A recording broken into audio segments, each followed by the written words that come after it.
LDF ഭരണത്തിൽ കായംകുളം നഗരസഭയിൽ നടന്നിട്ടുള്ള അഴിമതികളെ സംബന്ധിച്ച് അടിയന്തരമായി വിജിലൻസ് അന്വേഷണം ആവശ്യപ്പെടണമെന്ന് മുൻ UDF parliamentary party leader CS ഭാഷ ഭരണ നേതൃത്വത്തിനോട് ആവശ്യപ്പെട്ടു.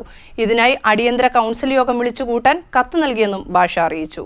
കഴിഞ്ഞ LDF ഭരണത്തിൽ കായംകുളം നഗരസഭയിൽ നടന്നിട്ടുള്ള അഴിമതികളെ സംബന്ധിച്ച് അടിയന്തരമായി വിജിലൻസ് അന്വേഷണം നടത്തണമെന്ന് മുൻ UDF parliamentary party leader CS ഭാഷ ഭരണ നേതൃത്വത്തോട് ആവശ്യപ്പെട്ടു. ഇതിനായി അടിയന്തര കൗൺസിൽ യോഗം വിളിച്ചുകൂട്ടാൻ കത്ത് നൽകിയതായും ഭാഷ പറഞ്ഞു.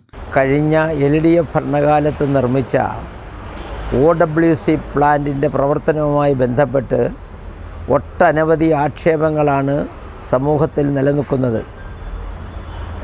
അവിടെ ഏതാണ്ട് 25 ലക്ഷത്തോളം രൂപ വില വരുന്ന മെഷീനറികൾ മാത്രമാണ് സ്ഥാപിച്ചിട്ടുള്ളത്. ഇവിടുത്തെ എഞ്ചിനീയറിംഗ് വിഭാഗത്തിലെ ഉദ്യോഗസ്ഥന്മാർ അവിടെ പോയി അത് പരിശോധിച്ച് അത് ആവശ്യമായ കാര്യങ്ങൾ പരിശോധിച്ചപ്പോൾ അവർക്ക് മനസ്സിലായത് 25 ലക്ഷം രൂപയുടെ മെഷീനറി മാത്രമാണ് അവിടെ സ്ഥാപിച്ചിട്ടുള്ളത്. അത് 2.5 കോടിയുടെ പദ്ധതിയാണ്.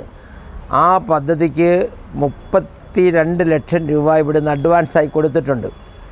അപ്പോൾ 7 ലക്ഷം രൂപ അവരവിടെ സ്ഥാപിച്ച മെഷീനറിയുടെ വിലയേക്കാൾ കൂടുതൽ കൊടുത്തിരിക്കുകയാണ്.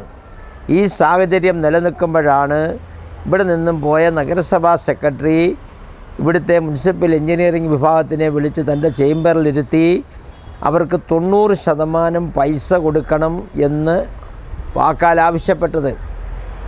ഈ വാക്കാൽ ആവശ്യപ്പെട്ട ആ നിർദ്ദേശത്തെ യാതൊരു കാരണവശാലും ആ ഉദ്യോഗസ്ഥന്മാർ അംഗീകരിച്ചില്ല. അത് കൊടുത്തിരുന്നെങ്കിൽ വൻ അഴിമതിയായിരുന്നു കായംകുളം നഗരസഭയിൽ നടക്കാൻ പോയത്. പുതിയ ഭരണ നേതൃത്വം ഇടപെടുകയും ചെയർമാൻ ഈ ഫയല് വാങ്ങിച്ച് ഇവിടെ സൂക്ഷിക്കുകയും ചെയ്തു.